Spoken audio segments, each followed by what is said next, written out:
let's see. Do we have Dr. Vivek? That's good. Okay, anything from Bharati Vidyapeeth, Mini or Dr. Kavita? Okay, yeah, we have Dr. Vivek.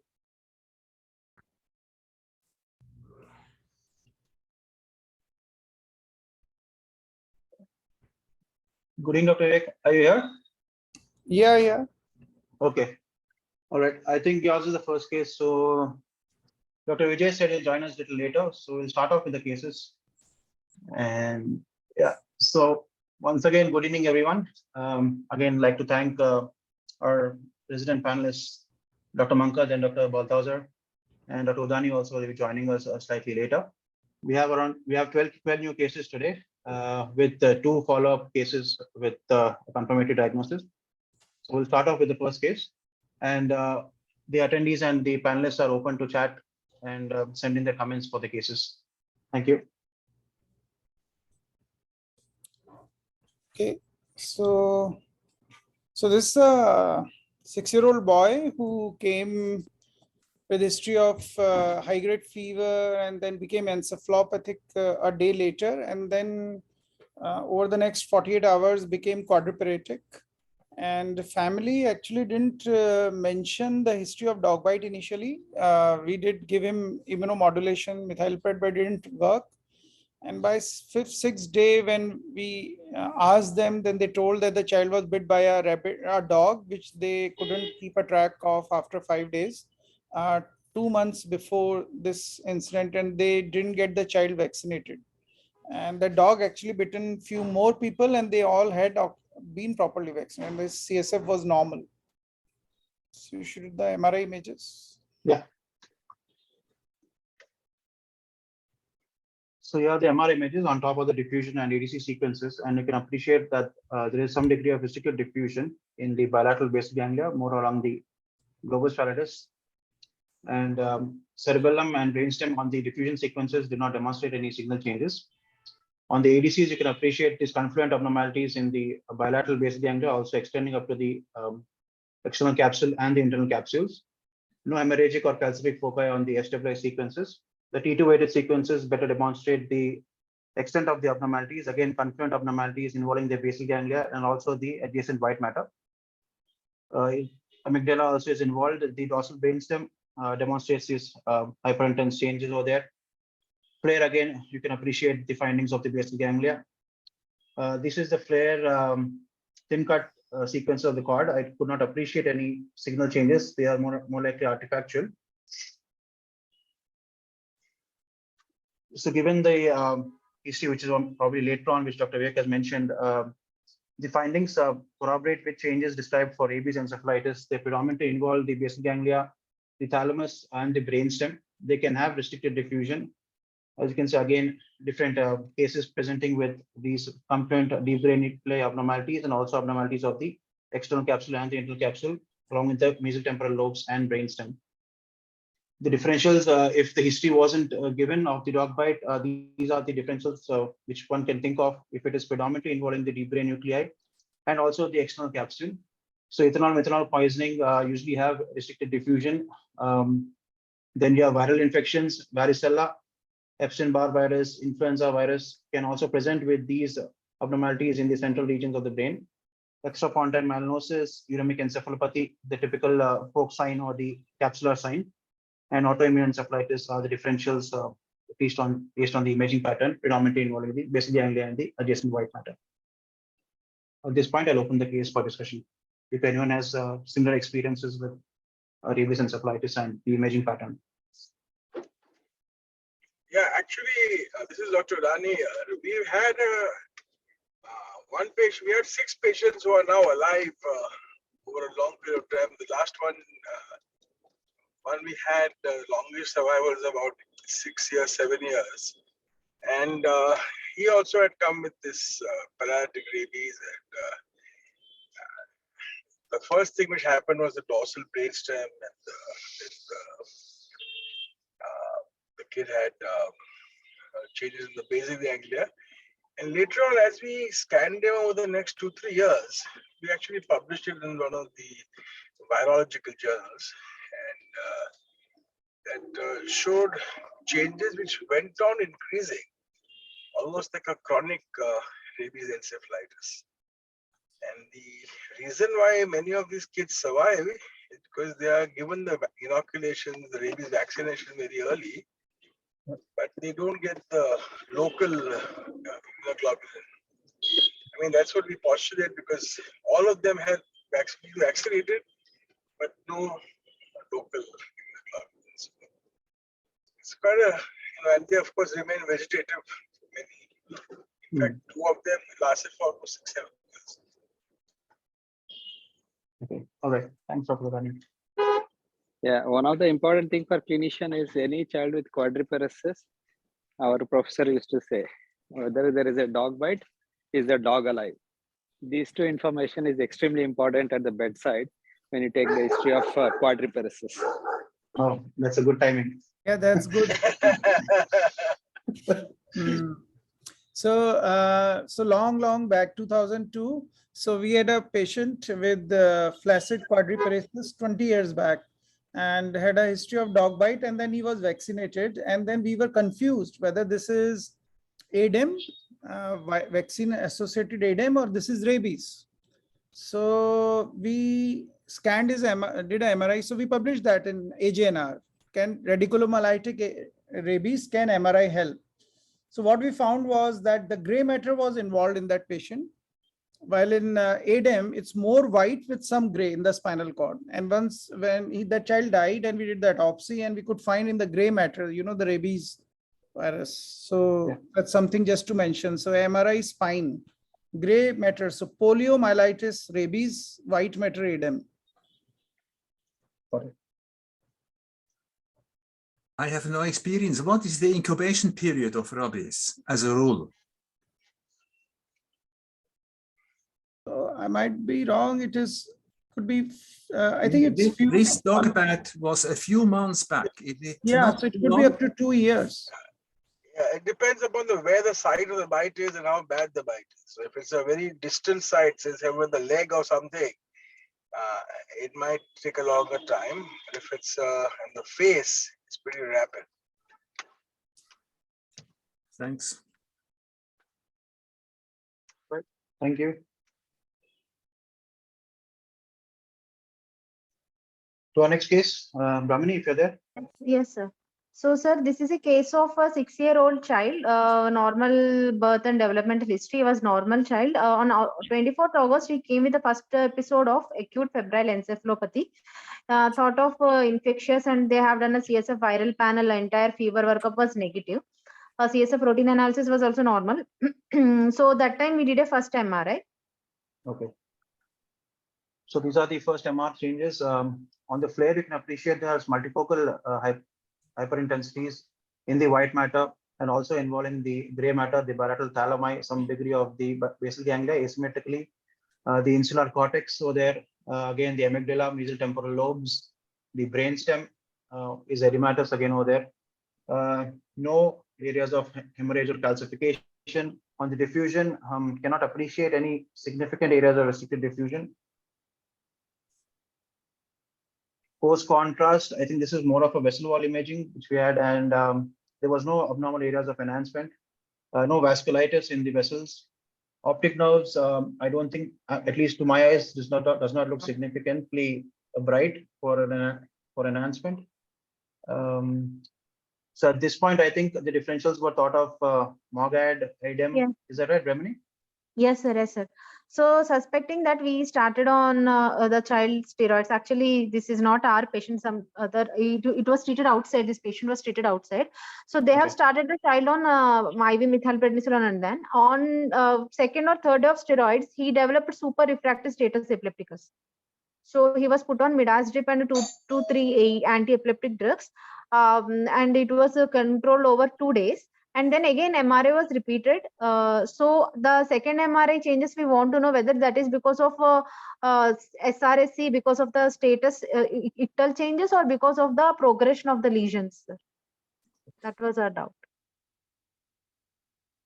So this is scan after 5 days, and you can see that the lesions are there are new lesions demonstrating restricted diffusion now.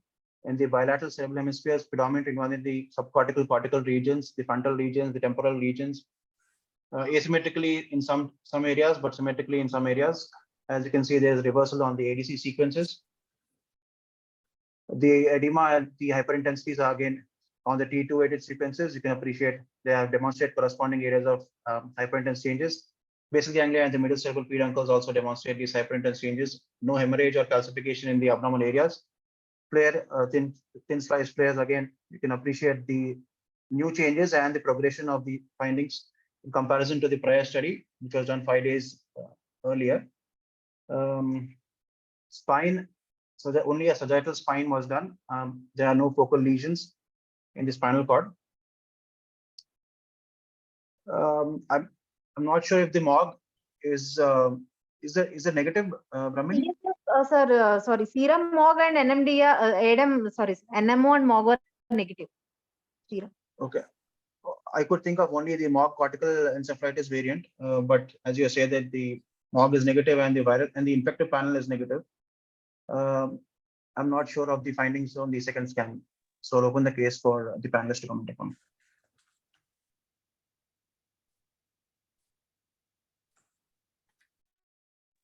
So, sir, what could be the differentials? Whether, sir, is the progression of lesions could be because of the ictal SRSC, sir? Yeah. But the usually more symmetrical thalamus is more commonly involved. Basal temporal hippocampi are more involved. Okay. The question is it possible for the MOG to be a false negative? Was he on steroids? What was the medication? Yes, sir. He was put on oral steroids. Okay. Actually, he received IV methylprednisolone and then put on oral steroids. Now the child got discharged. No focal deficits as such. On two or three anti-epileptic drugs. Okay. It's a question. I mean, I've Yes, never sir. seen a case, but have you anybody seen GABA A? GABA A antibody associated encephalitis. Vivek, have you seen?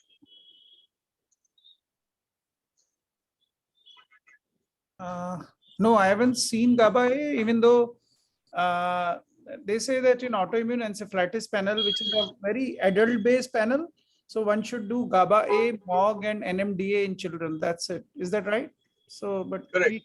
So, I mean, it's not done. I'm sure over here is not generally not done, except in I think Amrita. He's also not. I checked with him, Dr. Sudhikan. So he's not doing it at the moment.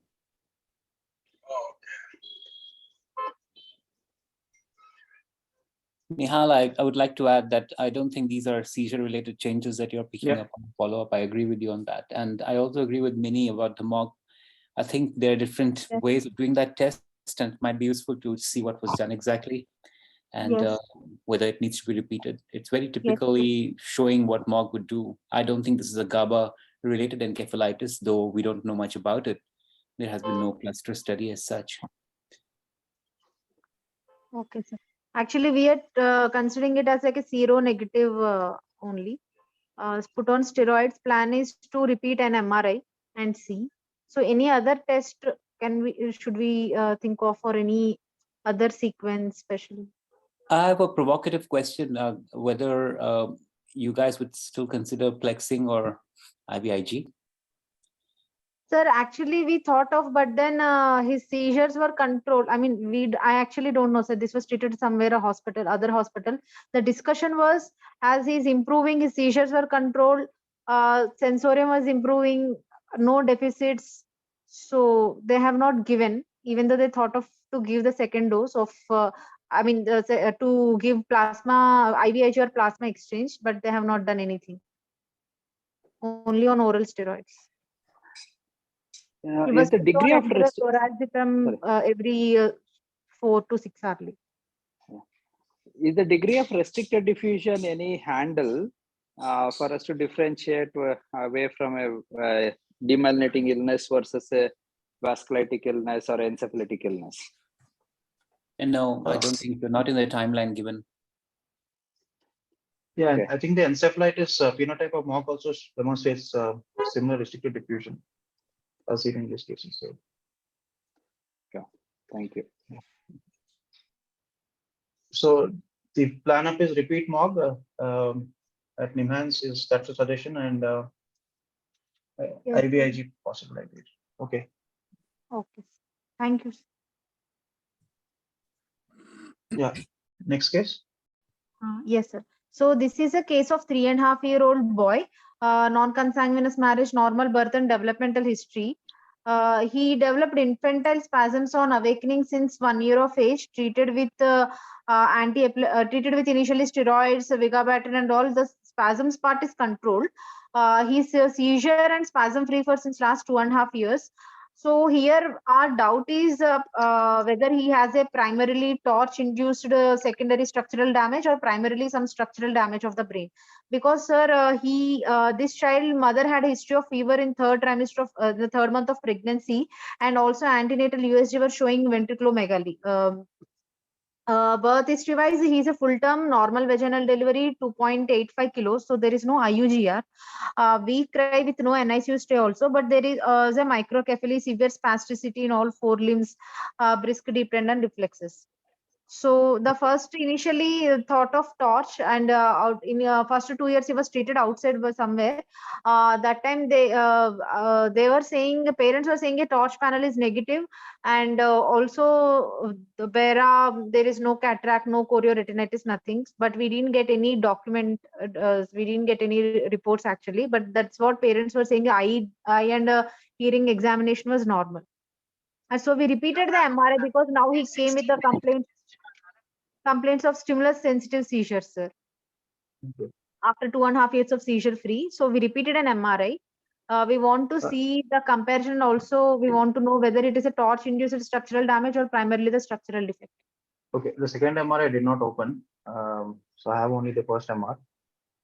Oh, okay. I mean, it asked for a permission which was not granted by the time of the presentation. So, okay. So this is the first MR at the age of 2 years.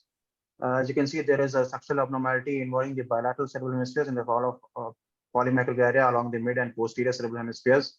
Some degree of simplified gyration in the frontal lobes. And if you see on the, if you come lower down, there is asymmetrical ventriculomegaly, some paraventricular cysts over there, temporal lobe, subcortical cysts, frontal lobe rarefaction. Again, temporal lobe cysts, better appreciate on the flare sequences. So bilateral anterior temporal lobe cysts, subcortical cysts. No dysplasia of the cerebellum.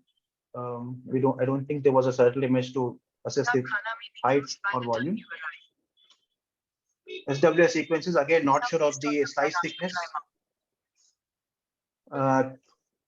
Cannot appreciate any significant areas of blooming, but again, the slice thickness, I'm not aware of the slice thickness for the scan.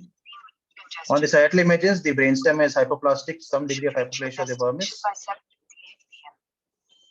So based on those findings alone, I would think of a first possibility of congenital CMV affecting in the middle of the second trimester, presenting with migration anomalies, not the lissencephaly pattern, but the more of the polymicrogyria pattern with subcortical cysts, paraventricular cysts, and white matter abnormalities and rarefaction. These are the differentials for the temporal lobe cysts. Again, CMV is the primary differentials with Aicardi-Gutierrez, the close possibility, but they usually don't present with any structural abnormality as seen in our case. So that is what we are thinking upon, and I'll open the case for discussion. Did we do a hearing assessment? Sir, we advised them to repeat because we didn't get any document, but they were saying it was already done and it was normal. So normal will be very odd for CMV because that helps to differentiate from other causes, because the first thing which goes is the hearing. I stand to be corrected, but that's what I use. Absolutely true. Absolutely true. Yeah. If somebody has a normal BERA, then one has to really rethink if it's CMV. Do a CT scan actually. No, we don't have a CT.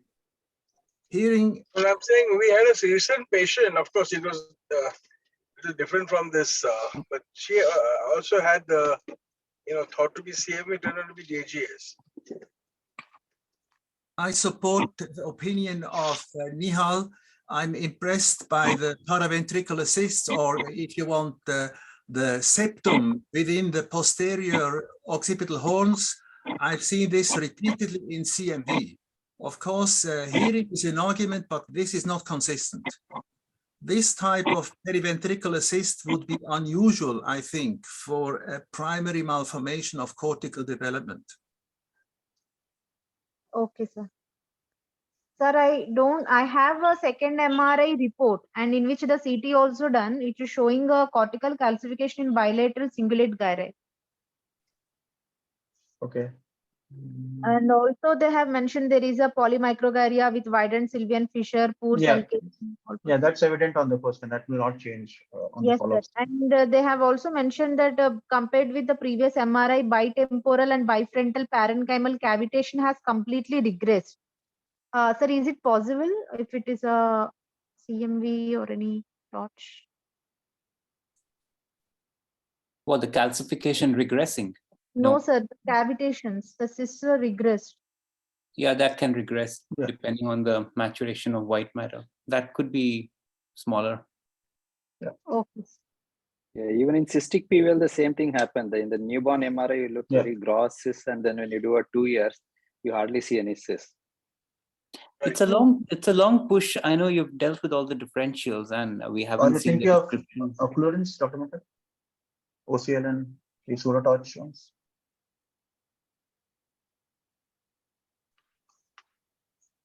Yes, sorry, go ahead.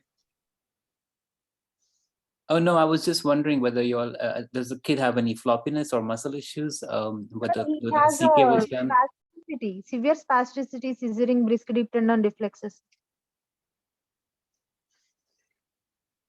Yeah. If pyruvate dehydrogenase is raised from, but they usually don't present with the subcortical cysts.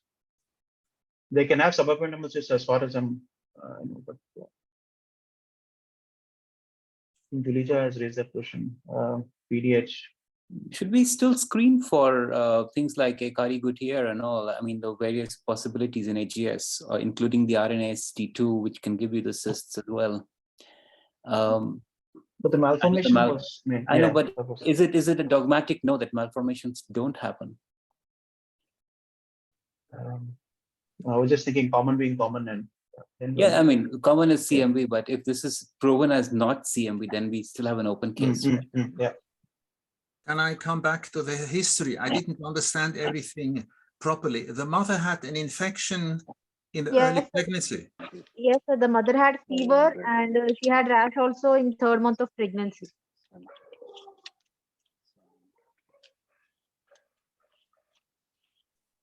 And the another thing is the child weight is 2.85 at the time of birth. But the antenatal scans were showing dilated ventricles. And immediately post birth, they have done a USG which is showing dilated ventricles. Any organomegaly? Hepatomegaly, splenomegaly? No, sir, no organomegaly. The course of the illness might give us handle. If it is anything like hycardia and other things, will have some worsening. Whereas if it is slowly improving, probably something like structural versus a congenital CMV. It's worth, I mean, Julia has a point. Julia is my friend in Manchester. I mean, it's worth screening for PDH as well, if you are going on an extensive screening plan for this one.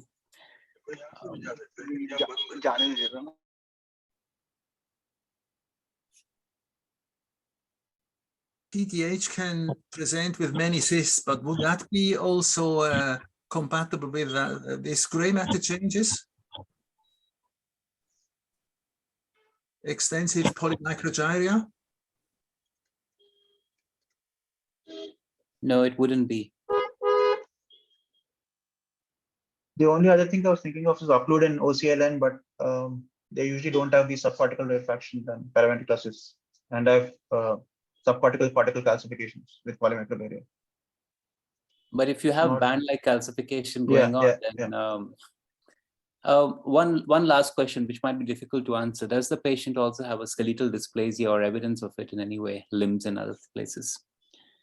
Or whatever you could see of the cervical spine, for instance? No, sir.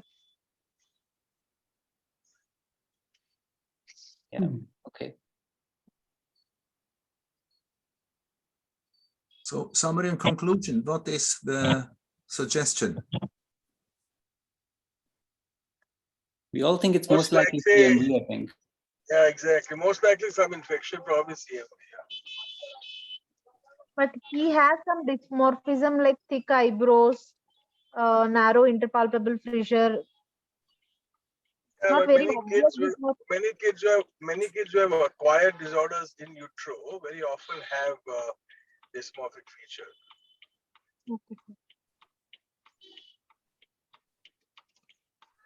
Okay. All right. Thank you, everyone. Yeah, go ahead, Brahmani. Okay. So the next patient, he's a 11-year-old boy. Sorry, 11-year-old female child, non-consanguineous marriage, normal birth and developmental history. Had unprovoked generalized tonic-clonic seizures in 7 months of age. Requiring multiple AED. The child was put on many AEDs from outside, like valproate, phenobarb, rivitiracetam, and lamotrigine.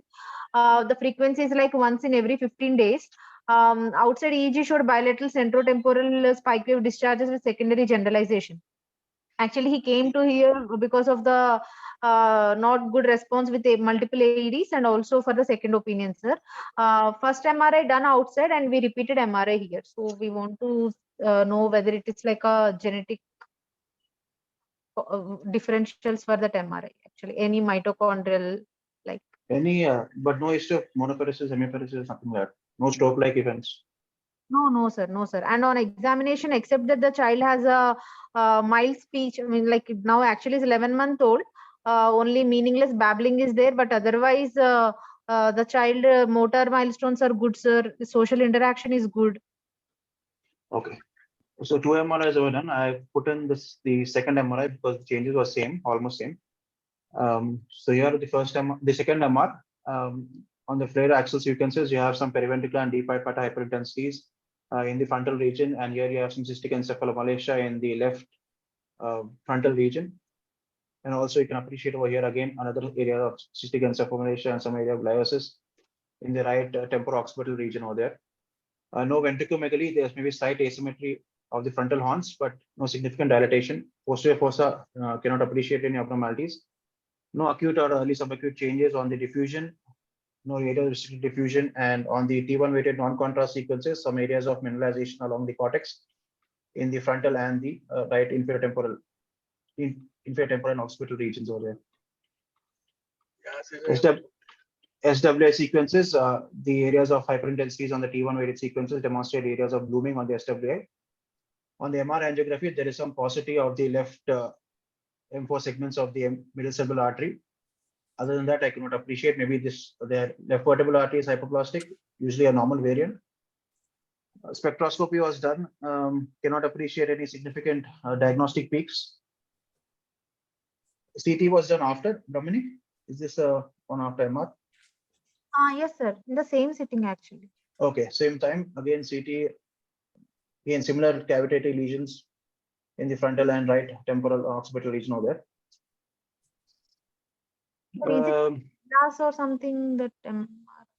So based on the imaging, these are chronic changes, no acute abnormalities. The watershed territories were involved, but if you see in more in the adult age group, they're usually due to hyperperfusion or cardiac MRI. Was there any cardiac abnormality for this child?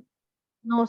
Okay. Malas, again, it is more of a lobar involvement than only a wedge-like involvement for malas, but that can be variable. I thought maybe less likely possibility of call for A1 too, but they usually don't have those wedge-like areas. But again, it can be variable. Just given the sibling death, just wanted to recheck if genetic etiology can be possible or not. Yes, sir. There is a sibling death there. What they were saying is the child once admitted, this child is completely normal till one episode of infection which required mechanical ventilation and expired. So that child actually had seizures during that infection period only. And we don't have any documentation, so we don't know exact details, but the child expired with one episode of infection related. The case is open for the comments. No, I think you've covered it all. I don't think we need to go around looking for various call fors and all that in this case. Yeah. And you mentioned cardioembolic, and I think that would be very relevant to do. Okay. Yeah, Brahmi, maybe an echo or a cardiac evaluation just to Yes. rule out. Mm. But there were no strokes. No stroke like. Sir, no. This is the first time she's admitting that too for evaluation and optimization of AEDs. Was homocysteine done? Yes, sir, it's normal. Okay. Yeah. At what age? How many? Sir, he now at 11 months of age. Might have gone unnoticed as well. And the locations are such that you will not get a large infarct-related thing in an infant. It's still worth doing a cardioembolic evaluation and check for anemia and other things as well, right? Sir, her hemoglobin. Hemoglobin was 10, sir. MCV normal. Rest of the counts are normal, sir. What is the possibility of this just being a neonatal pattern with placental insufficiency or something? So what I'm trying to say is, do we need to really keep investigating? We should do a baseline cardiac evaluation and stop, right? We might never know what's happening here. Yeah, I agree. Okay. We have sent a clinical exam. The report is awaited in a couple of weeks. Clinical exam for which?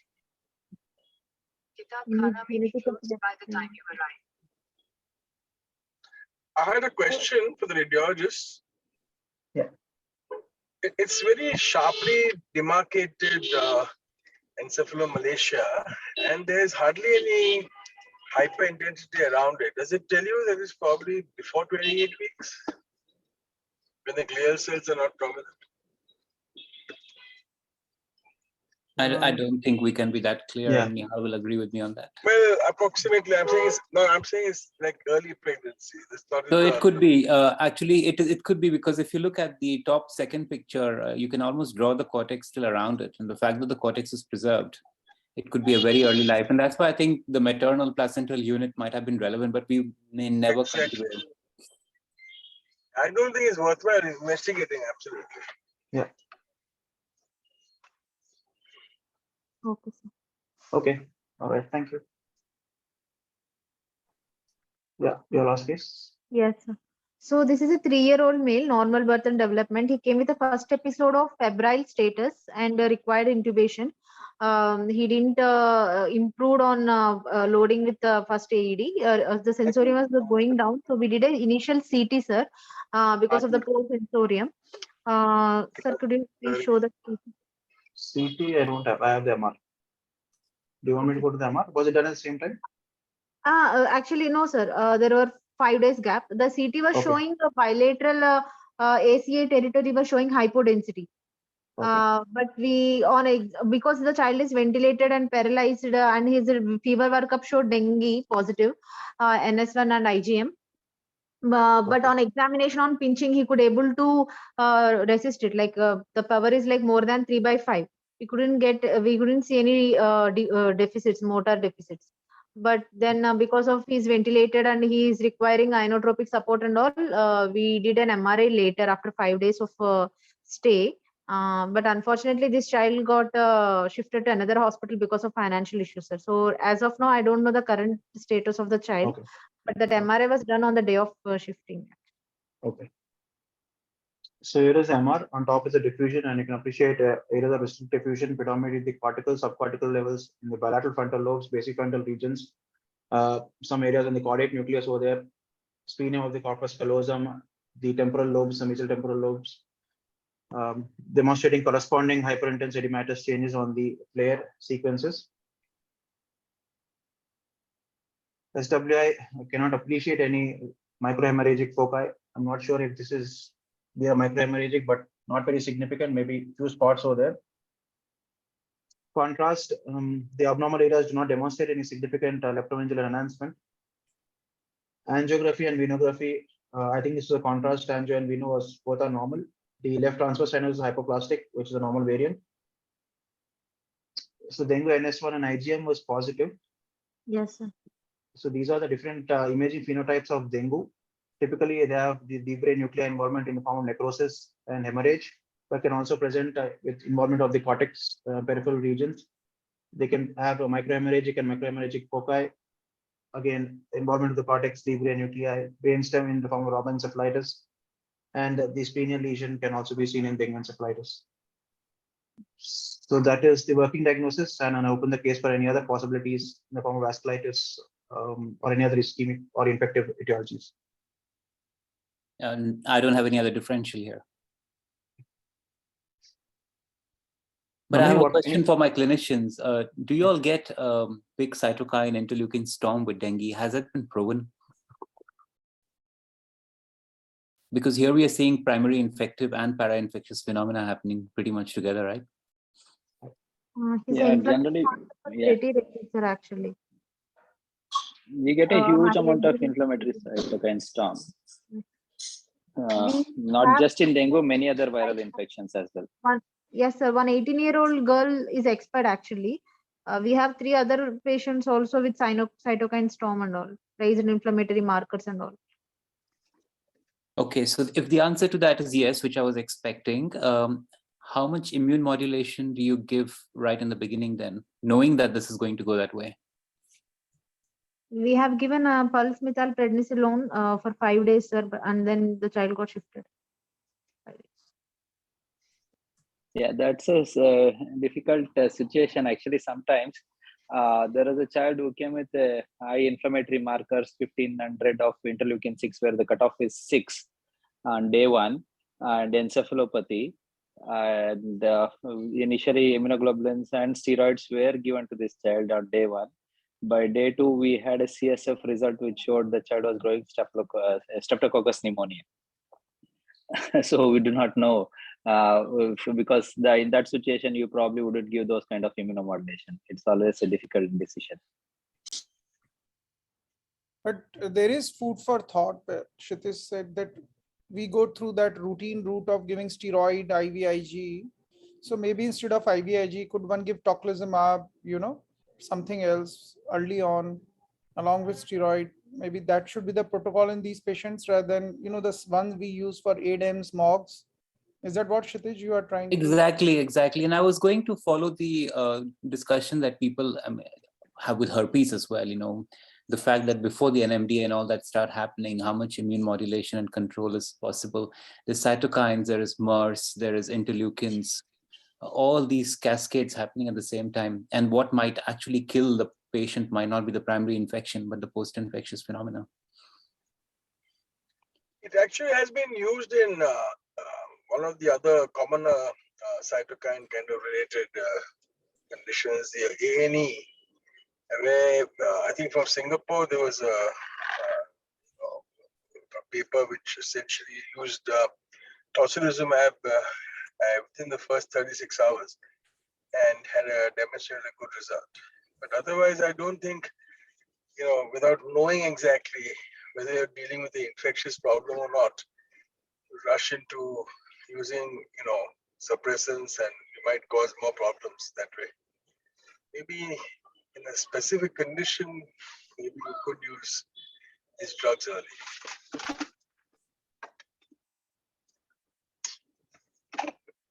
Rami, there's a question. Anything on the CSF? How was the CSF cell count? Sir, CSF, I think not done, sir. Because the child is intubated and all. Okay. No, not done. Okay.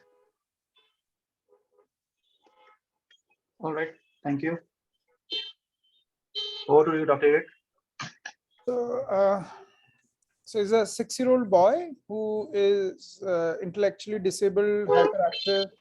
Why he said not ataxic, because that's what his MRI shows, cerebellar involvement, and autistic with a refractory epilepsy, and EEG suggestive of that, generalized discharges. So some sort of a genetic background ongoing, but his metabolic basic workup was normal, and younger male siblings similarly, but less severely affected with no epilepsy. So his MRI was done, and we could discuss the differential, Nihaal, after. Yeah. So on top of the T2-weighted sequences, nothing in the supratemporal brain, no volume noise, no signal changes, and no malformations. Coming down to the infratemporal brain, you can appreciate that the folial spaces are widened. There is a cerebellar atrophy. And if you see on the flare sequences, the cerebral cortex is slightly hyperintense. Again, nothing on the flare and the supratemporal brain. So changes of cerebellar atrophy with slightly hyperintense cerebellar cortex. No changes on the diffusion. No changes on the SWI sequences. The SAG again can appreciate the volume loss of the cerebellum, and the coronal images again the hyperintense cerebellar cortex, more along the inferior cerebellar hemispheres.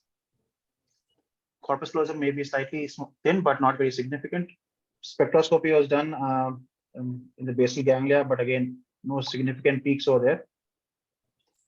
The cerebellar atrophy and the cerebellar cortex T2 hyperintensity, these are the differentials, though the list looks pretty long. But yeah, these are, if it is an isolated finding, it is slightly more aspecific. There are no additional features which might help in narrowing down the diagnosis. So yeah, I'll open the case for further comments.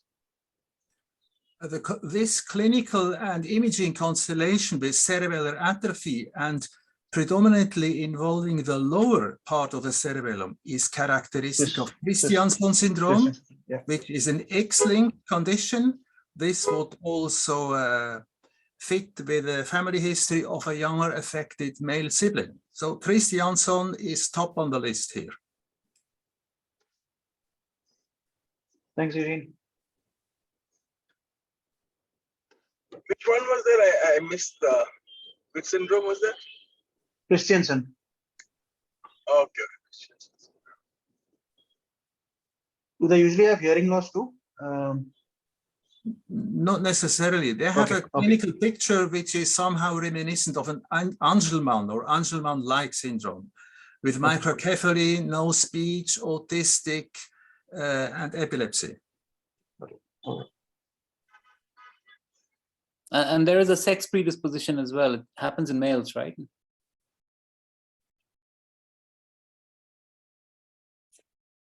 Yeah, big X-linked. Yeah. What about atypical INAT? Is it possible? The one which comes later on. They come with autism, they come with motor findings as well. Will the GRE not be involved? GRE will not show. What was at 6 years, yeah, and the clavum also is slightly hypertrophic, which is not in our case. So usually there or there, the clavum is usually hypertrophic, and usually one of the initial findings for INAT. What is your spectroscopy? That's the early one or the late one? The regular, the classic INAT, yes, but I'm talking about the late onset. I haven't seen late onset. Eugene, if you have any comments or documents. No, I think this is Christiansen syndrome. I know it's a rare diagnosis, but by screen I don't think this is a late INAD. There is no other features of INAD here, late or early. And what was your spectroscopy showing? Because you put a picture. No, this is an external scan. They did a spectroscopy in the basal ganglia. I think maybe looking for mitochondria. Is that right, Dr. Yeah, mitochondria. Yeah. So it's not showing anything particular, right? Okay, fine. No, nothing. By the way, we had an identical situation here in this session about 2 months ago. Also a male with this type of imaging appearance. Maybe, Nihaal, you can squeeze your hippocampus to find out. Okay, I'll do that. So, that's very dangerous as a suggestion to squeeze the hippocampus. Other things might follow. So the MRS was done for creatine disorder because they were both males, clinically both males. So not for mitochondrial as such. Okay. So no creatine deficiency, but the imaging findings are not of creatine deficiency. Yeah. That's right.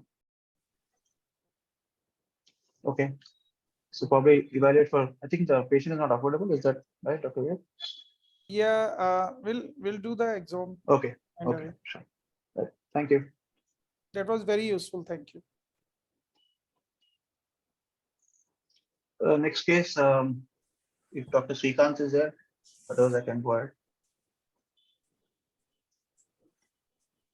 Okay, I don't think he's there. So this was a neonate. I think day 4 was the time of the scan. So on day 2 of life, the child had seizures with reduced activity, some degree of lethargy. The child was a term child, a female child. There were skin rashes as evident over here. Maybe one of the fellows can describe the findings. Geeta? Yes, sir. There is a skin rashes over the face, subtle dysmorphism and on the scalp, and also lesions like crusted lesions, and also this typical skin rash of incontinenta pigmentosum. That was supposed to be within after the imaging. Okay. So yeah, skin rashes over the limbs, the trunk, abdomen, eyebrows, scalp. The mother also had similar skin lesions. And these are the images, pretty extensive, widely dispersed areas of cytotoxic edema, predominantly involved in the cortex, subcortical regions, deep gray nuclei, cerebellum also is diffusely involved. Again, no signal changes on the ADC. T2, you have the diffuse white matter abnormalities, and these are almost nodular type lesions in the subcortical cortical regions. The SWA gradients demonstrate these microhemorrhagic foci in the abnormal areas involving the bilateral cerebral cortex, and also some areas of the deep brain nuclei, brainstem, cerebellum. Post contrast, there is some degree of leptomeningeal enhancement, some parenchymal enhancement, incomplete ring-like enhancement of the abnormal areas, predominantly in the peripheral regions of the brain. Angiography is not very. I think there's the left ACA was hypoplastic. That's a normal variant, but other than that, no stenosis or thrombosis over there. So the mother is actually a known case of incontinentia pigmenti, and the child also has typical changes of incontinentia pigmenti as described by Geeta on the skin. There are 4 stages. I think our child is in the first stage, and the changes of inflammation and ischemic changes in the brain are also typically seen in the incontinentia pigmenti cases. So I'll open the case for any further comments or any experiences with this disorder in the unit.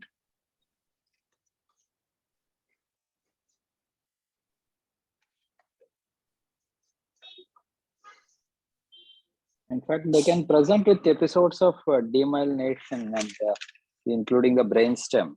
And we had a child who was 6 years old with this kind of lesion, although it's a crusted lesion, old scarred lesions, and 2 episodes of acute illness, which was treated as demyelination. But all the child had the signal changes, punctate signal changes in the pons and some in the cortex. So they can present as recurrent episodes of acute neurological illness as well, apart from the seizures and the dental abnormalities and the skin abnormalities. I think when I show this case to you again, he asked, would you counsel the parents, I mean, especially if the mother has to not have the child, or Sorry, didn't get that. no, if the mother has a proven case of IP, do they counsel the parents not to have a child, or? No, we can do the antenatal actually. Okay. If you do Okay. the diagnose the mother, then we can do the antenatal.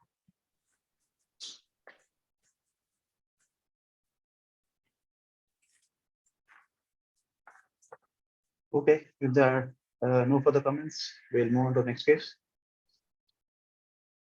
Yeah, Dr. Vivek, back to you. Yeah.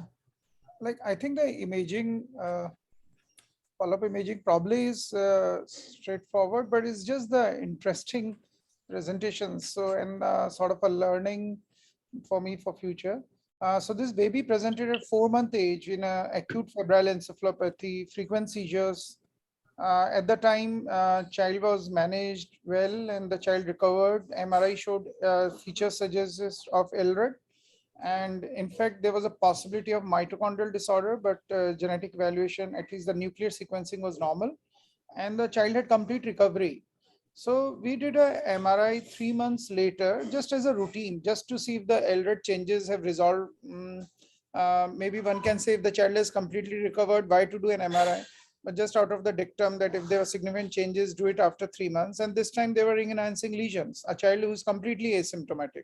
So we did the workup for tuberculosis, and MON2 was positive, 13 mm. So when we gave methylpred initially, so at the time of LRAD, methylpred followed by weaning course of steroid was given.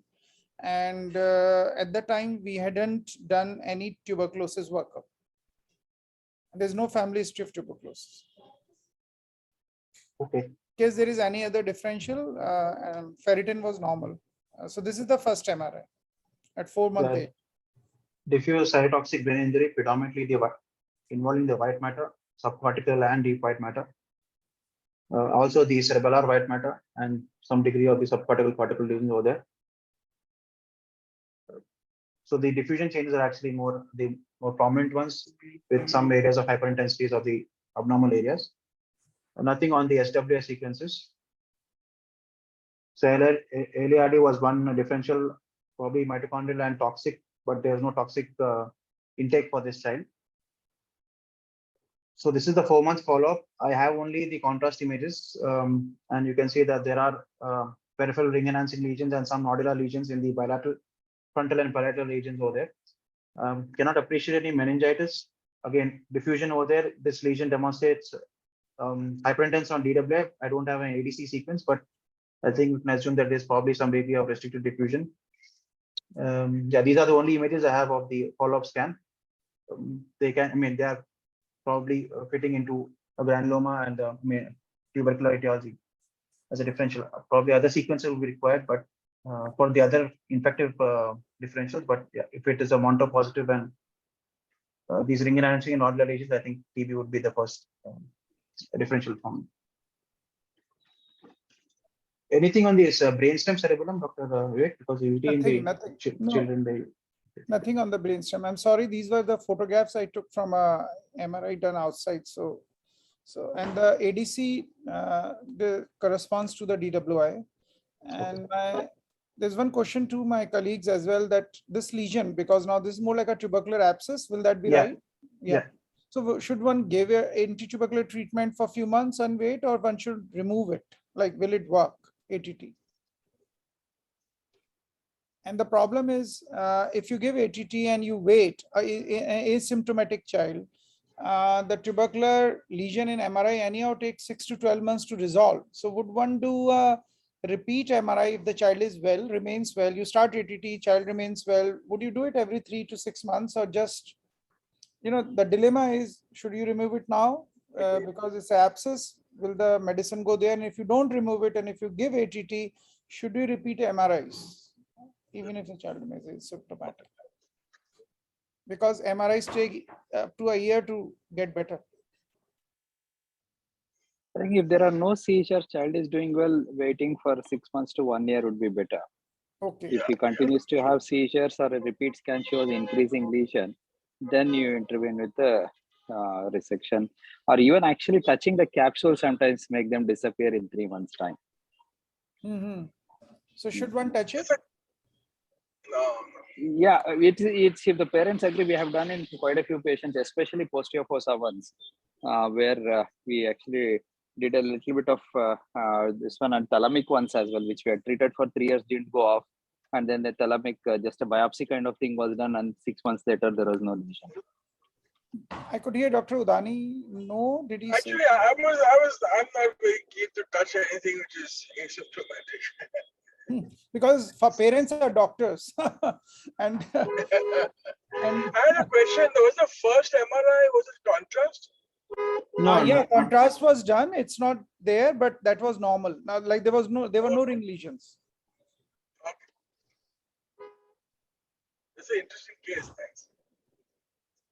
And the child is completely asymptomatic, no seizures, nothing. I just did an MRI because I wanted to know if the lesions have resolved. I wouldn't have even done it. I was confused whether I should do it.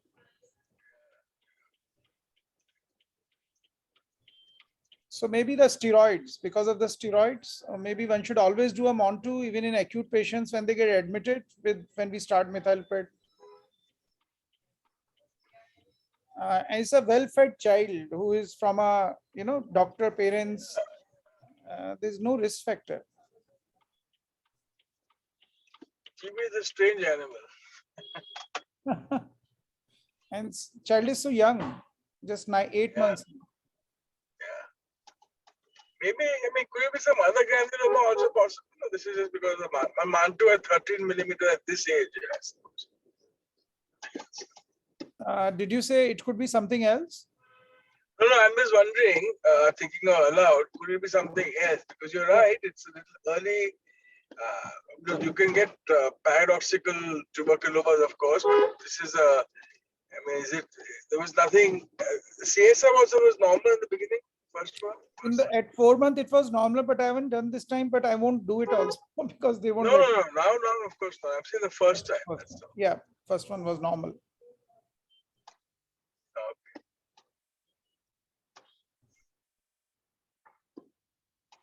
Okay. Right. Nihaal, Thank any you. other differential? Is there any other? We'll need other sequences for that. Right. Like, SWI, I was wondering, layer. cryptococcal is not possible, right? Because this lesion is too big. The other ones could be like, but this one is so different. Which one? Streptococcal. Cryptococcal, not this lesion, not the big one, the small ones, maybe not, right? Yeah, no, not the nodular ones. Yeah, typically, and they usually involve the central regions of the brain. Yeah, near the basal ganglia, vasospecific. Yeah. Right. Okay. All right. To our next case. So this is actually a 4-month child with a failure to thrive since 2 months, had polyuria since birth, decreased urine osmolarity of around 68.4, and was consistently hypernatremic for the past 1 month. The highest value was around 174 millimole per liter. Chlorides were also slightly elevated. Calcium, urine calcium, and creatinine also were reduced, and uric acid also was reduced. So based on this, child actually came for an MRI suspecting neonatal diabetes insipidus, infantile diabetes insipidus. And these are the imaging findings. The diffusion over there, you have symmetrical changes in the lobus pallidus, the paidimental tracts along the bilateral peritrigonal and posterior periventricular regions, the central tegmental tracts in the brainstem. And on the T1 weighted sequences, you can appreciate that the normally seen T1 bright spot is absent. Again, some mild edematous changes corresponding to the diffusion changes on T2, nothing on the SWI. Given the imaging findings on the diffusion, NKH was thought of a possibility, and intermediate and long spectroscopy was done, which did not demonstrate any glycine peak. But given the history of hypernatremia and the absence of the T1 bright spot, the diagnosis thought of was likely hypernatremia. And we have actually a collection of around 10 cases which have similar findings, which is in publication. And they all 7 out of 8 of the 10 cases present with absent T1 bright spots. These are the 7 cases with absent T1 bright spots on the imaging. And they have similar symmetrical changes involving the paidimental tracts, the globus pallidus, and also the brainstem.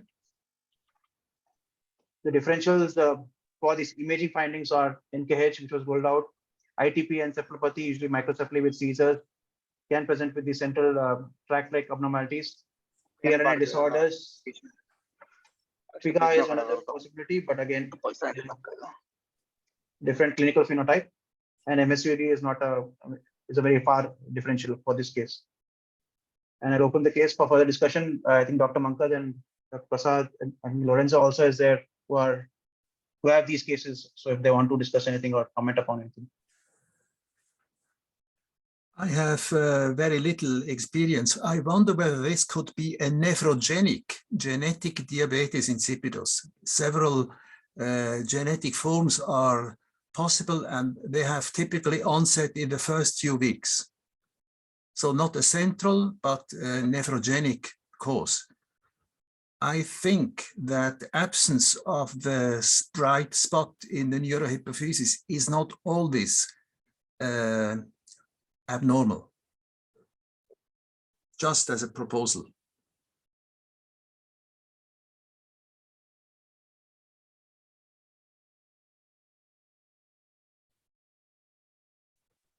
Was the blood sugar normal? So these are the only abnormal values I have. So I have to check with the. Geeta, do you have any idea of the case? No, sir. Okay. Okay. If there are no further comments.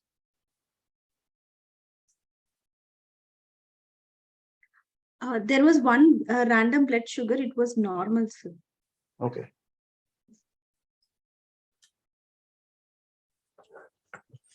Over to Darshat, if you're there. Yes, sir. Good evening. She is a 10-year-old girl, sir, who presented with a pain abdomen and vomiting, sir. She was diagnosed with acute pancreatitis. Then within 2 days, in the morning after she woke up and while she is coming from bathroom, she developed progressed to maximum weakness within 15 minutes. Then by the evening of the same day had motor aphasia. Outside ANA was done, sir, in view of this hemiparesis and pancreatitis that was showing 3+.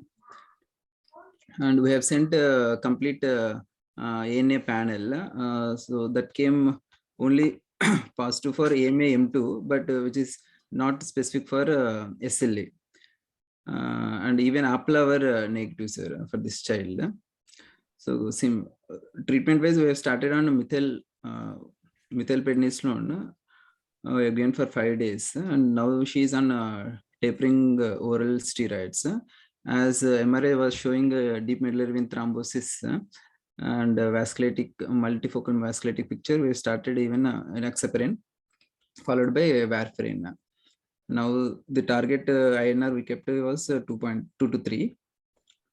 These are the MRI images of the child.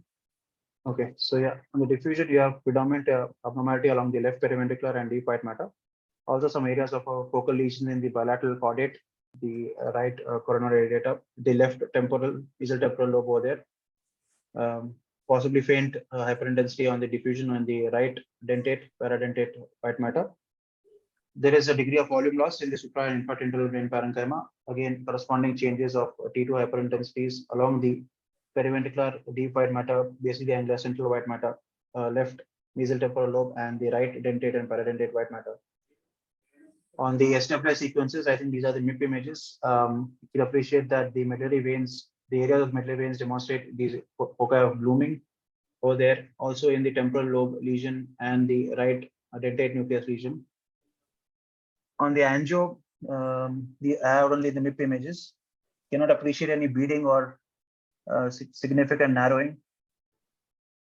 And also on the venography, no abnormality. There is some some narrowing of the bilateral transverse sinus, but they don't correspond to the parenchymal changes which we have seen in our case. So the question was, Dasrat, regarding the treatment. Yes, regarding the management. So in this cell, how to go ahead with immunomodulation, and aspirin also we should continue, or warfarin is only enough for this child?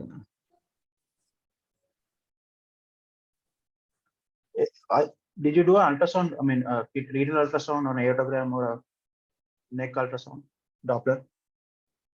Neck Doppler we have not done, sir. Renal ultrasound, it was normal, sir. Okay. No, any hepatitis from Romit? No, sir. No hepatitis, sir. And even pancreatitis was improving, conservatively managed, and it is improving. IgG4 level from Maria? I don't think we have done IgG. No, it is not done, sir. Yeah. Other thrombotic workup was done, it was normal, sir. Normal. Okay. Okay. What does that antibody AM2, AMM? I think it's PBS. Is that right? That is more specific for primary sclerosing cholangitis, sir.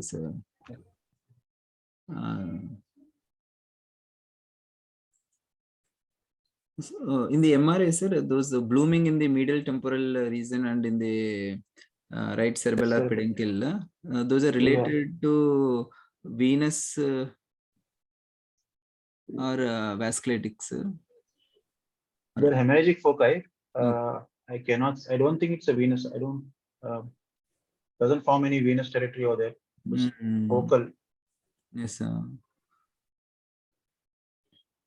So, but this left basal ganglia complex is obviously due to vasogenic edema due to deep venous thrombosis, sir. There is cytotoxic edema also, no? On the. Yes, sir. Yes, sir. Yeah. So we don't think there is any venous thrombus. Is that right? I missed that. Not the dural sinuses and the main sinuses and deep vein system. Maybe along the medullary veins, yeah, there is some blooming over there and prominence of the medullary veins. So possible thrombosis or flow.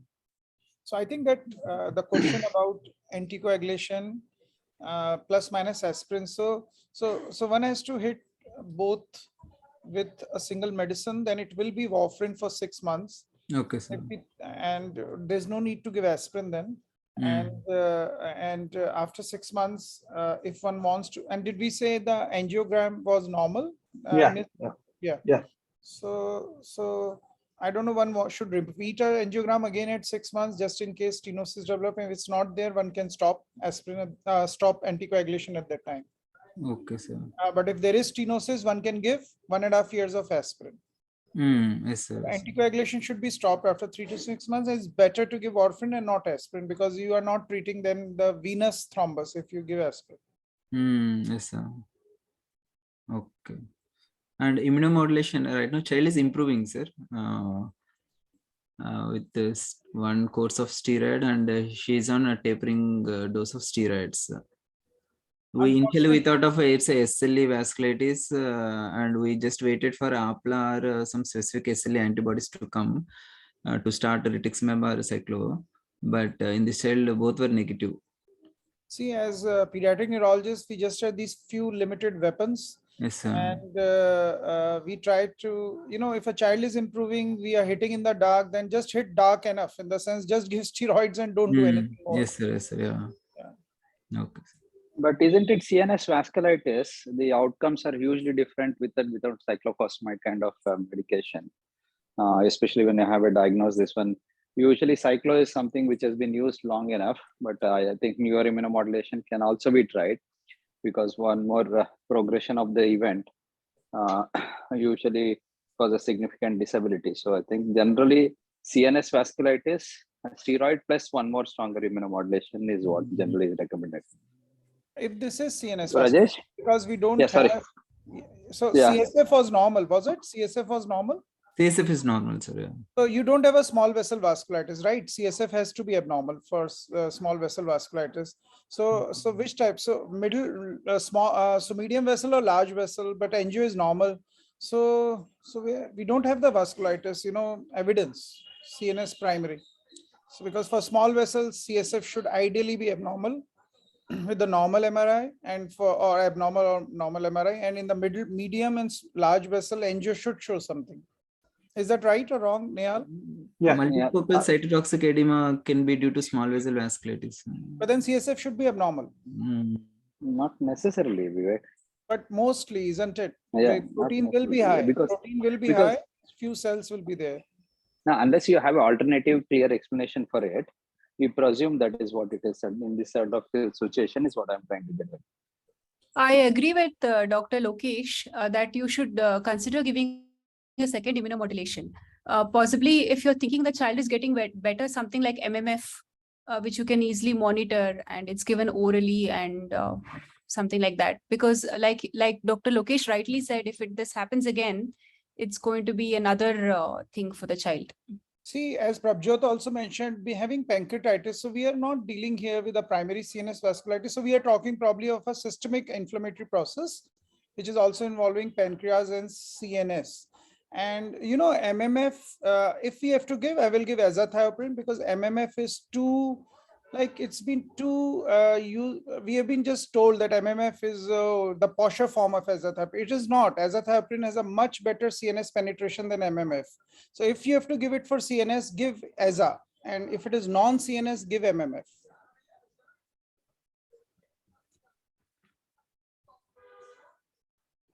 If we give a second immunomodulation. But here, we are not dealing with primary. We have got pancreatitis.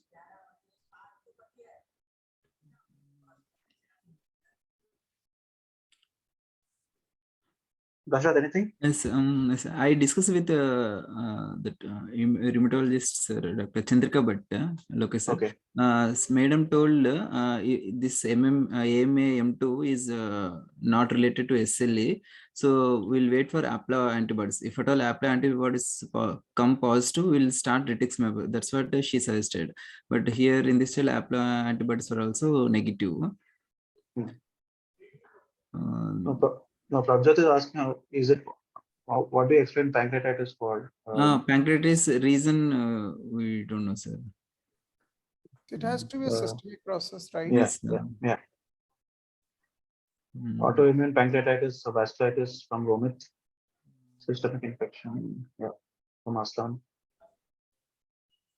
Never child had a fever. Okay. And all other inflammatory markers were also negative, sir. Even ESR was normal. No, given the extent of the lesion of the brain parenchyma, I would expect some degree of abnormality in the angio if it was an arterial vasculitis type pattern. This is more of a venous type injury, at least in the left cerebral hemisphere. And also the infarcts usually don't have, arterial infarcts usually don't have hemorrhagic foci. Do you think Beckett's is a possibility? Because Beckett's can present like this, with venous, and we should think of Beckett's. I don't know pancreatitis if it happens in Beckett's, and you might not have oral ulcers and genital ulcers at the start. So if somebody has a thrombotic so if he has venous plus arterial involvement, always think of Beckett's. I don't think DARA 2 fits in, right? They're more hemorrhagic lesions than infarcts. I have a crazy question. Would that be a case for a stereotactic brain biopsy?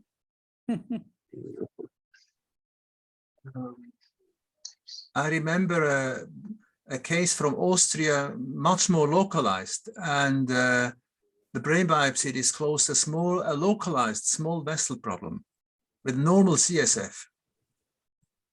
But this child has pancreatitis. So we have to think. I don't understand the relationship. Do you? But there has to be one thing which causes everything, right? In life, you cannot have two things, ideally, together. He shouldn't be that unlucky. Because ideally, it should be one process which should explain everything. Ideally, yes. Sometimes we have double trouble or triple trouble. Yeah. But Beckett's, one should think of HLA-B5 should be there. No lymph nodes. Normal, sir. No lymphadenopathy. No abnormality. You can just do a pathology test. You can just put a needle in his skin, thin needle, see if a vesicle forms. It's just a possibility because of venous and arterial thrombotic phenomena. Okay, sir. Okay, all right. Thanks. Thank you, sir. Next case, Peter. Nihaal, just one question about the last case. Sure. Was the interferon signature checked? No, sir. I'm not sent. Because we don't know what we're dealing with before biopsies and stuff, it might be useful to do that, right?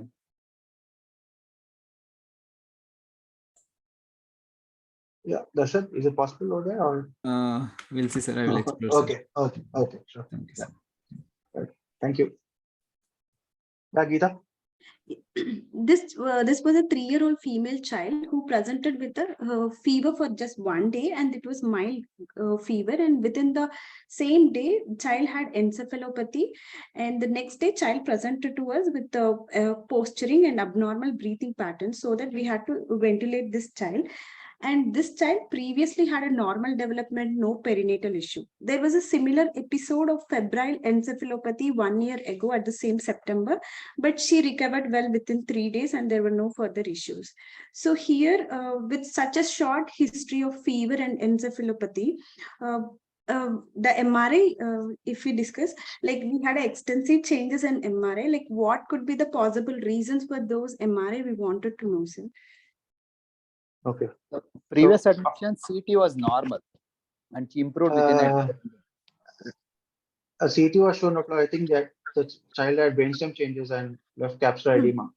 Previous admission CT was normal, sir. This admission. Okay. So I did put on the CT because the changes were similar. So the MR changes, we have punctate area of restricted diffusion in the cortex involving the cingulate cortex, the frontal lobes, also the capsular region in the left flexural capsule, basic frontal regions, the temporal lobe over there.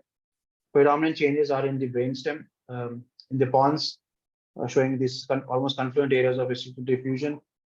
The changes demonstrate hyperintense foci on the FLAIR images, also involving the left thalamus. The contralateral external capsule, again, brainstem abnormality is the most predominant feature over here. with some heterogeneous signal changes within the paired hyperintence abnormalities. SWI, the gradient sequences demonstrated multiple microhemorrhagic foci in the bilateral cerebellum hemispheres. And again, the brainstem changes, you can appreciate these areas of necrosis or hemorrhage.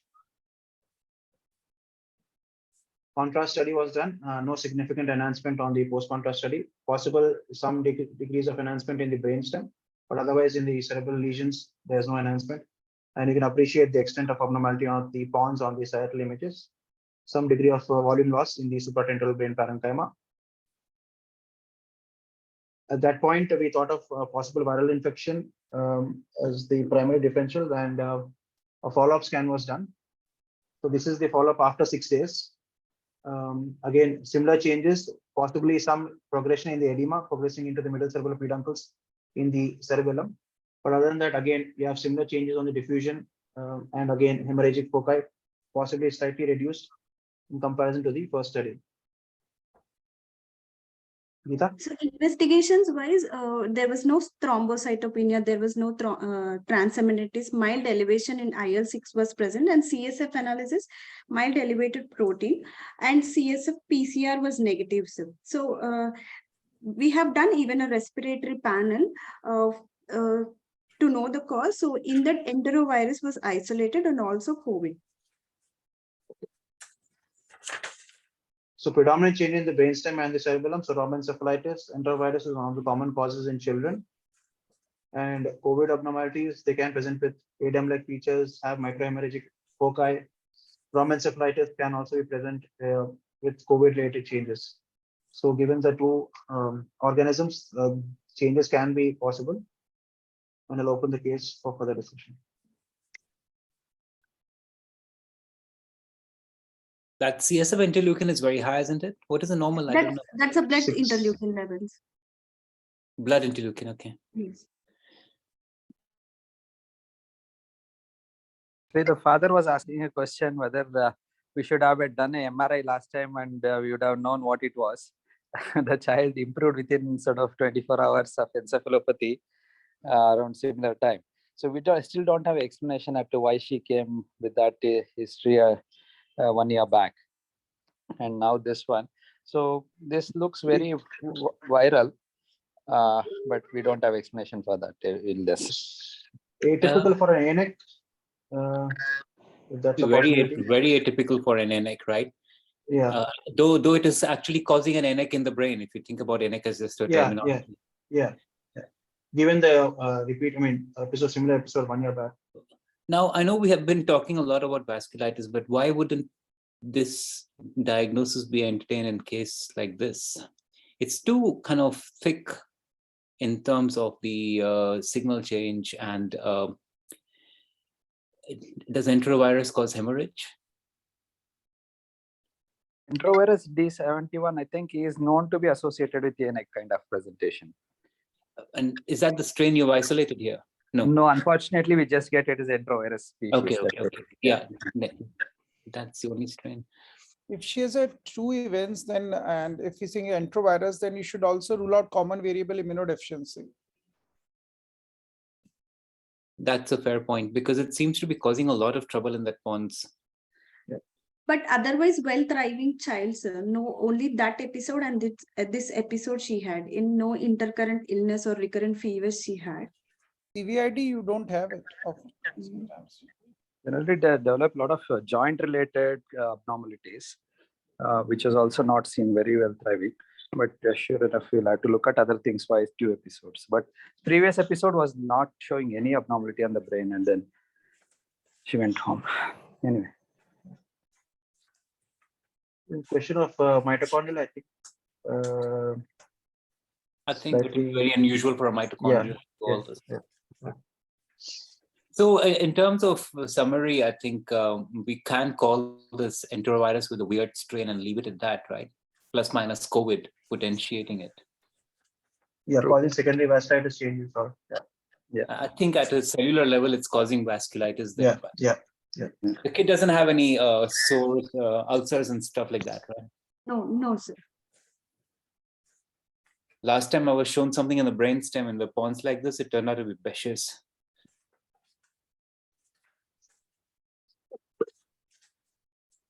Thank you.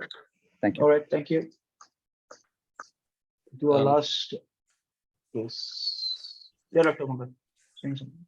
No, the previous case, I just thought that the whole cerebellum was inflamed, right? Not just the pons. If you look at the first picture you put there, you've lost all the cerebellar sulcation. So it's quite a diffuse process that's happening.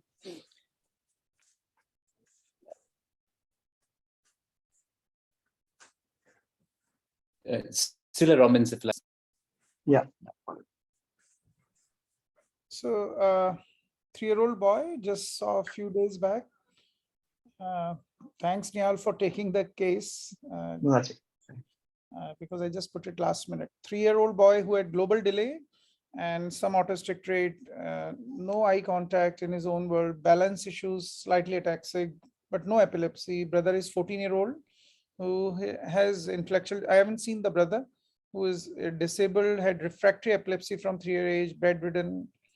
And this child, I also did a EEG just to be sure, because parents didn't say he had any seizures. EEG was diffusely slow.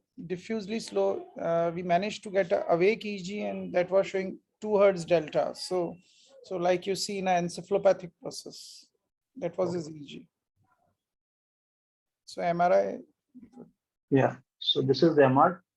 The bilateral globopellidae are edematous, demonstrating T2 and flare hyperintensities. Some restricted diffusion in the globus pallidus. No abnormal mineralization or hemorrhage. The dentate nuclei and also part of the dorsal brainstem demonstrates, again, symmetrical changes on T2 weighted sequences and the flares. Diffusion not significant, nothing on the SWI.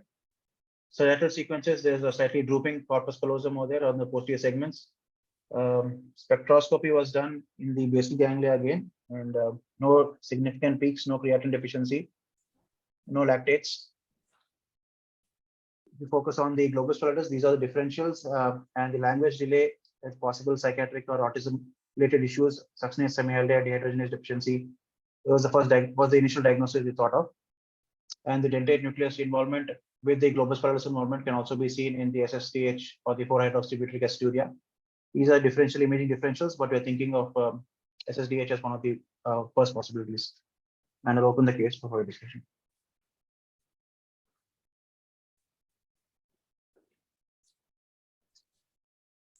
Do you see the diffusion restriction in SSADH? In the acute setting, you can. In the acute setting, yeah. Okay.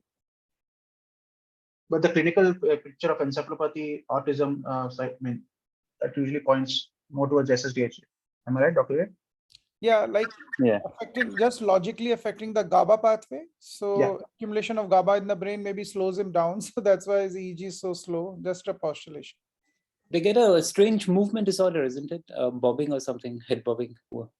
Does this kid have it? No, he doesn't have that. Yeah, epilepsy can be there, which can be significantly worsened with the vigabatrin and those kind of things. How much of this, is this kid on vigabatrin? No. No, I'm just telling, just giving it. Though some of the changes could be completely vigabatrin typed. Yeah. The pathway. I will agree. Yeah. What does the spectroscopy show? Please teach me. I don't know. No, I don't. I think they're looking for creatine or lactate because the creatine deficiency also demonstrates similar changes. Okay. But yeah, there's creatine. Kshitij, why my MRIs always have a MRS is just because when I see the child who is intellectually disabled, we have made a MRI intellectual disability protocol. So we always do MRS. For the that's good. That's good. Just tell me if I'm missing anything because it's there. I was trying to read it because it's quite small. I just wanted to know if there was something obvious there. It's just part of the routine that we do the MRS so that we don't miss creatine disorders. Okay. Yeah, no, that's fair. And again, in this case, GAM deficiency is also ruled out because of this, because that can have the globus involvement. They will have some degree of tone issues also. Creatine deficiency. Yeah, they are usually, they have proximal weakness in the first year and they're thin built. Nihaal, did you say in the cerebellum, the dentate is involved? Did you? Yeah, it is hyperintense. Yeah. Hyperintense, right. So these are, typically described for SSDH as one of the definitions. Okay. Is that confirmed in this case? Sorry, did I miss that? No. No, it's not confirmed. Would you still screen for methylmalonic acidemia and things? You've got that there. Malonic will not have cerebellar involvement, right? And Many of these conditions are not properly described, I think. Right. I don't know how clear we can be on additional things. Because, I mean, Nihaal will agree the dentate call is always a soft call in that age group anyways. Yeah. Can I make a comment in terms of metabolic screening?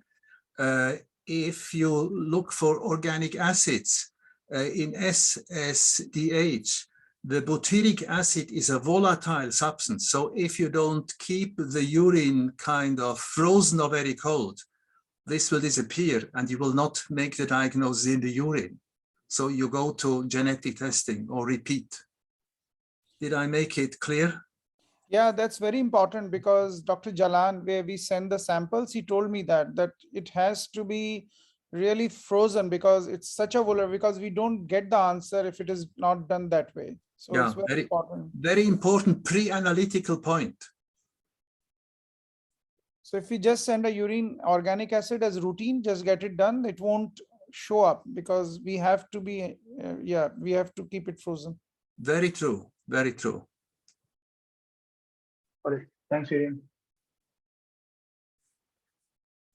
So that for the new cases, I have 2 follow-up cases. First case is from Dr. Jury. Dr. Jury, do you want to quickly summarize the finding, the clinical presentation and the what we have got?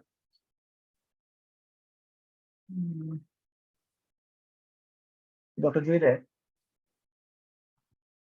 Okay, so I'll briefly describe the case. So this was an 8-year-old boy discussed, I think, 2 months back. With global development delay, gradually gaining in milestones.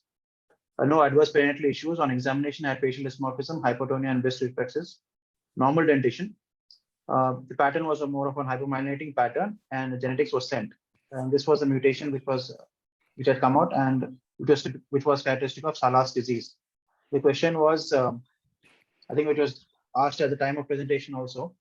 So diffusely hypomyelinating pattern in the brain. The globus pallidus are slightly edematous for there. But coming to and there's also degree of volume loss in the cerebellum. But the question was the T1 hyperintensities, the non-contrast sequences demonstrated these hyperintensities in the bilateral globus pallidi, some degree in the subthalamic nucleus. If these changes are being seen with Salas disease or not? That was the question. Am I audible now? Yeah. Okay. So I tried looking for literature related to T1 hyperintense globi pallidi in Salas. I did not find any literature on that. However, I could find some literature about fucosidosis, which is a related hypomyelinating leukodystrophy.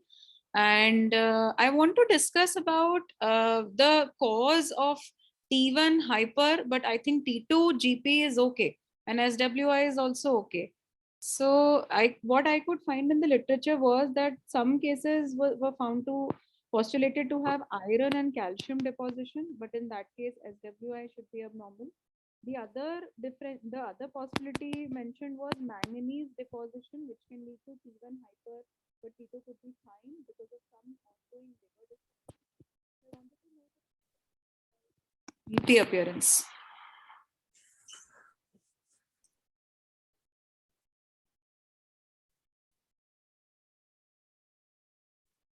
The last part you're not audible, Dr. Joy.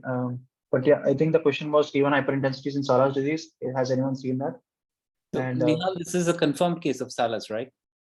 Yes, yes. Okay. Genetically. So all we will need to do now is look at our Salas cases and see what the T1 looks like. If it's not published, doesn't mean it doesn't exist. There's not much said about Salas anyway. Could we do that as a small project? Yeah. I have seen a single case of Salas disease in Switzerland. Salas disease is thought to be a Finnish condition. This child was a child of unrelated Swiss parents without any Finnish roots, and basal ganglia were normal. Just cerebellar atrophy and hypomyelination.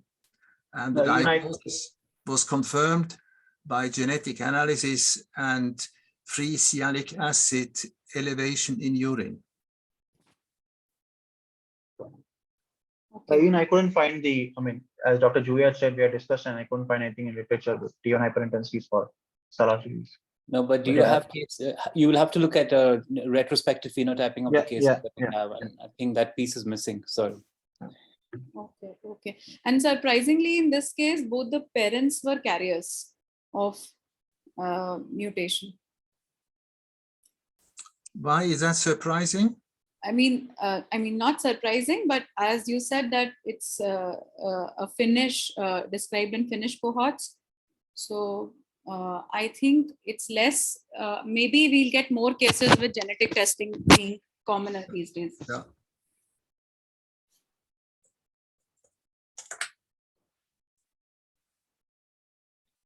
Okay, thank you. Noted. So we'll have to look back at our cases, and yeah, if it's a novel finding, then yeah, maybe about the population. Right. Thank you. Thank you. Our last case, Geeta. Do you want Yes, to quickly? this child was discussed 2 months ago. This child, when presented to us, like at 5.5 years of age, and she had a normal prior development, and she had developed this dystonias initially in the right hand over like 1 year prior to the presentation, and there was gradually progressive dystonias to start with the right hand. On she developed the motor regression, myoclonic jerks, and also the recurrent strokes were also there. So we initially Geeta,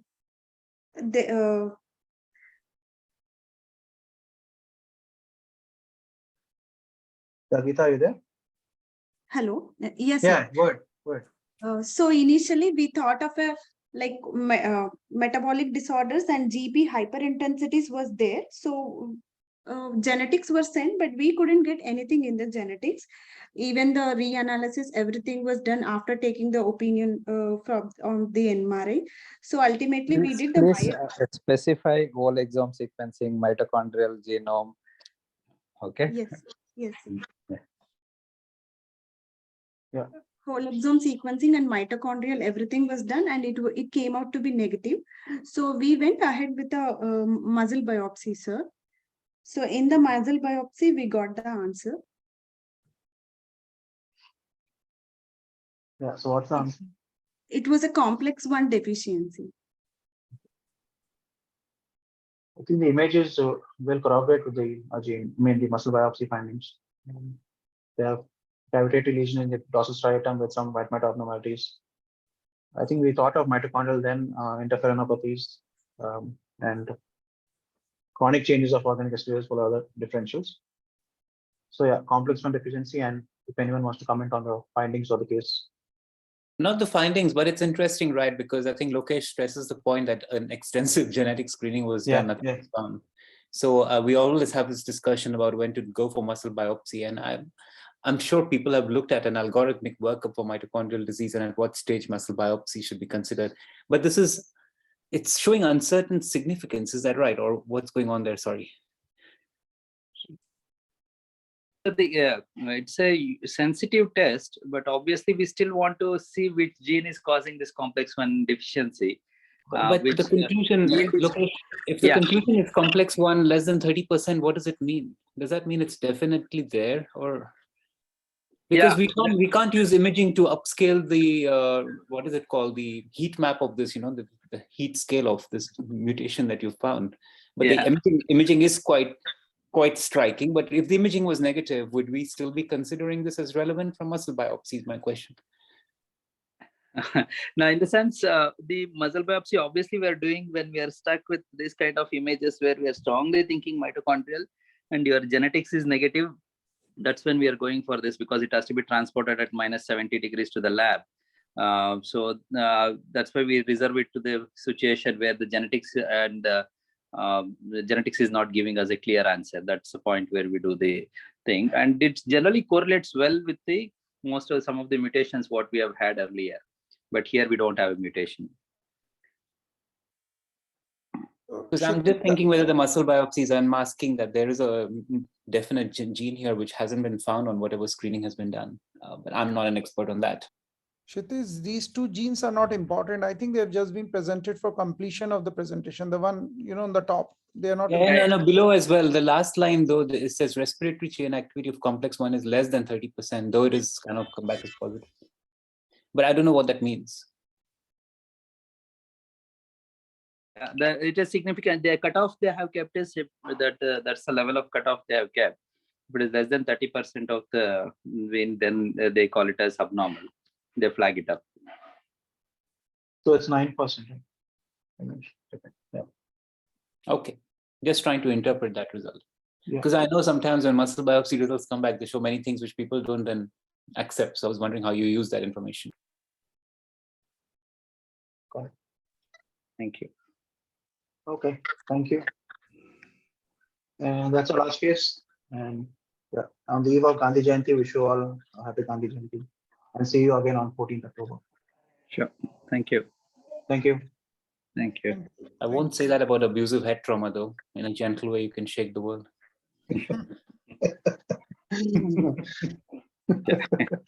All right.